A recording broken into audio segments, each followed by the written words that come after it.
Remember on my last video, I mentioned that gameplay wasn't exactly perfect because of the circumstances I was fighting in. You would have noticed that towards the end of that match, I had some trouble. So other than the fact that I had swipe fails, it also happened that towards the end of the match, the boss starts to generate a lot of energy. So it's a bit more difficult to sustain this strategy by the end of the match. And I offered some alternatives, and we're going to be seeing some even newer alternatives that will help deal with that. But before that, I'm going to be giving like a complete overview. This first match is the match I did the most damage I've ever done with the MK team with free-to-play artifacts. Granted, I have high-level artifacts. I have a level 10 God Killer. I have a level 7 God Killer. And of course, I've optimized my build as well. So let's start from that point, the build. Initially, I had lethal attack damage build. I had 30% lethal attack damage from talent. I had 60% lethal attack chance. So, but this boss now is anti-lethal attack. So this boss doesn't take lethal attack. So that would have been terrible to use in this fight. And generally, I find that having more attack on him instead of having lethal, it's generally better for him, especially in league raids as well. So yes, in this match, I've removed all the lethal attack damage and lethal attack chances, and I've gone for pure attack. Yeah, so definitely have more attack than I did on that last match. So apart from that, I also have some resistance on him. Well, by some, I mean he's maxed out on the resistance. So yes, I think yeah, resistance is going to be quite important for this dude, not just for league, not just for solo raid, but especially for league raid when you're fighting Captain Cold. We know that Captain Cold is going to stun you when he does his special. So that resistance is going to be important to ignore that stun and just continue to beat on the boss. So yes, resistance I think is at least as of this moment, resistance for free to play build. And if you are following this gameplay, resistance is going to be quite important for you. And also, you see that this boss has a chance to stun you with his special too. That's boss Batman. In fact, not even a chance. He's going to stun you if he does his special too. So against bosses like this in solo raids, yeah, you're going to be left exposed. So having that resistance is going to be a very good backup for you. Anyways, that's with respect to the build. Resistance, then the rest things goes to fast attack, max fast attack, max resistance, max defense as well, then max critical attack chance and critical attack damage. That is, for me, at the moment, is the safest build. And to me, I would also say the ideal build.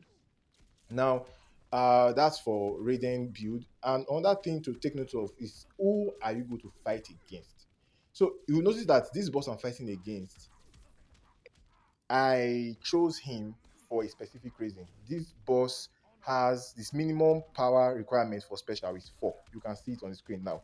So the reason I chose 4 and why it is best when you're using MK team to do the most damage, pick opponents, pick bosses that have minimum of 4. Because it means that they will need 4 power bars rather to do their first special, which means they are less likely to interrupt you. Those that need 3, like most characters in the game, either 3 or 2 or any of those numbers, it would mean that they are going to be able to interrupt you a lot.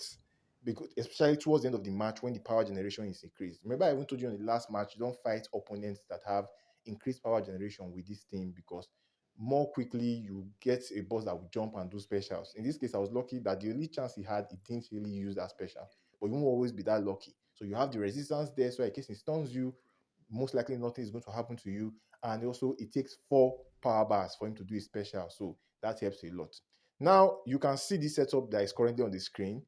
I'm using a third character that is not Justice League the Flash. I am using Horrific Scarecrow. I'm going to call that the Halloween, Mortal Kombat Halloween team.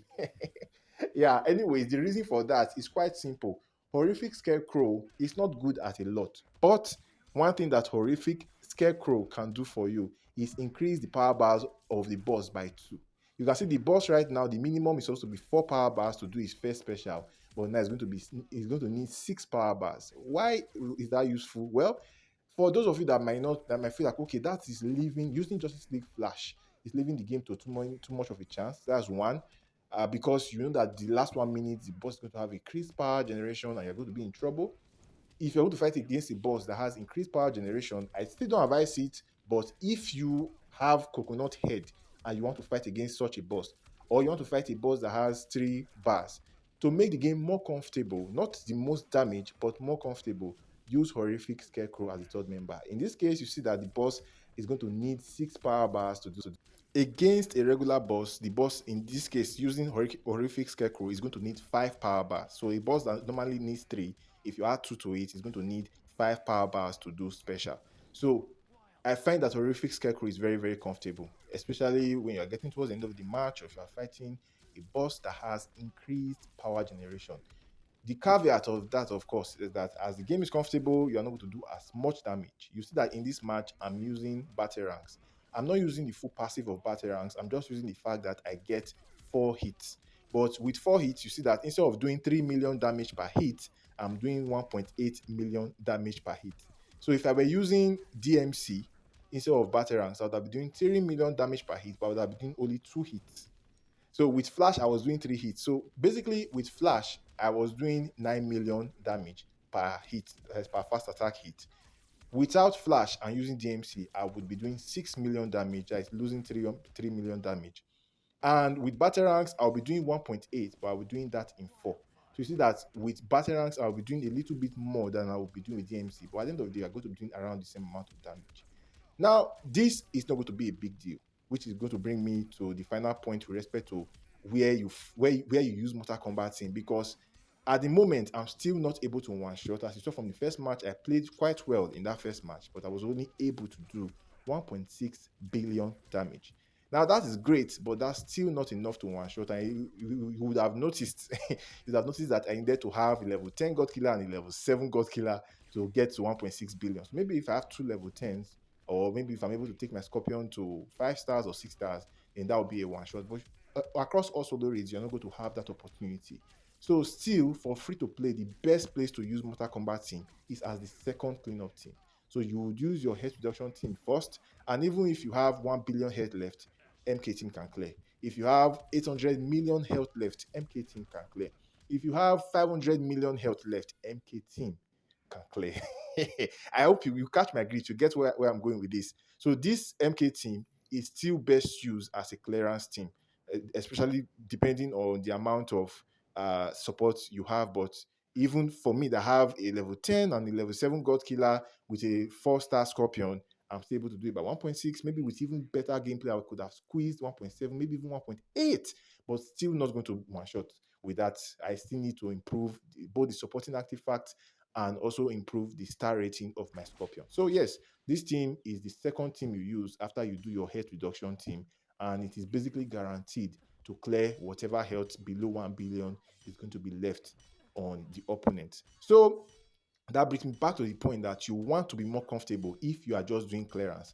That's why you would want to use HSC instead of Justice League the Flash when you are going to clear, because you don't need to do, you're not trying to one shot. If you're trying to one shot, you use Justice League the Flash.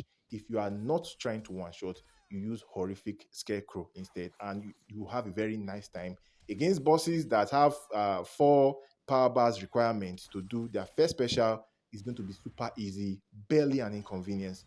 And against bosses that have 3 power bars, it's still going to be relatively easy, because you will notice that even towards the end, the bosses usually just have like 4 bars at most. So a boss that needs 5 power bars to do that first special, they are still in trouble because they won't still be able to do anything. So basically, this MK team is perfect for that. So yeah, that's about it, guys. If you enjoy my videos, you want to see more videos like this, smash the subscribe button. If you want to also support me in a different way, you can become a member on the channel. I would truly, truly appreciate that. God knows I would appreciate that. Anyways, you can check out the membership and see if it's for you. If it's not, then just continue to enjoy my videos, drop comments, and I will see you that is with your Kokoro. I'm going to see you on the next one.